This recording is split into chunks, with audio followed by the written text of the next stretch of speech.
సమాజం ఎదుట ధీటుగానే ఉండాలి, సంతోషంగానే ఉండాలి. దేవునికి స్తోత్రం కలుగును గాక. లేకపోతే సమాజం ఆడుకుంటుంది నిన్ను, సైతాను ఆడుకుంటాడు నిన్ను. నువ్వు లొంగావంటే వాళ్ళు అన్న మాట, కొంతమంది నన్ను అంటున్నారు అని వచ్చి సోది చెబుతూ ఉంటారు నాకు. నేను అంటాను, ఇంకా అంటారు, పో నీ బతుకంత అంటానే ఉంటారు. అదేందన్నయ్య, మరి ఒకసారి అన్నప్పుడు దొరికావుగా, బెండ్ అయ్యావుగా, దిగులు స్టార్ట్ అయిందిగా, నీ ముఖం మాడిపోయిందిగా, దొరికావు నువ్వు ఆ పాయింట్లో. ఇంకా అంటారు, శోధిస్తారు. నువ్వేం చేయాలన్నప్పుడు?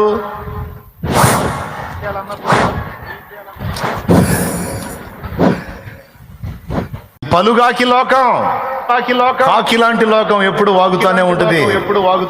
లెక్క చేసావు, అవుట్. నీ పరిస్థితిని బట్టి అవతల వాడు నవ్వితే వాడిని చూసి నువ్వు నవ్వు.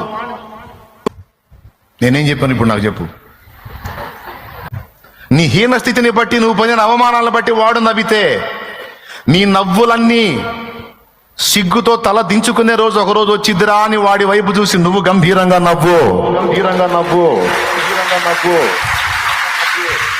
అప్పుడు వాడికి ఏం అర్థం కాక వెర్రి ముఖం వేసుకొని చూస్తాడు నీకెళ్ళి. వాడి హిహి అనే కొద్ది నువ్వు అన్నావు అనుకో, వాడు ఇంకాస్త పగలబడి నవ్వుతాడు. వాడి హిహి అన్నాడు అనుకో, నువ్వు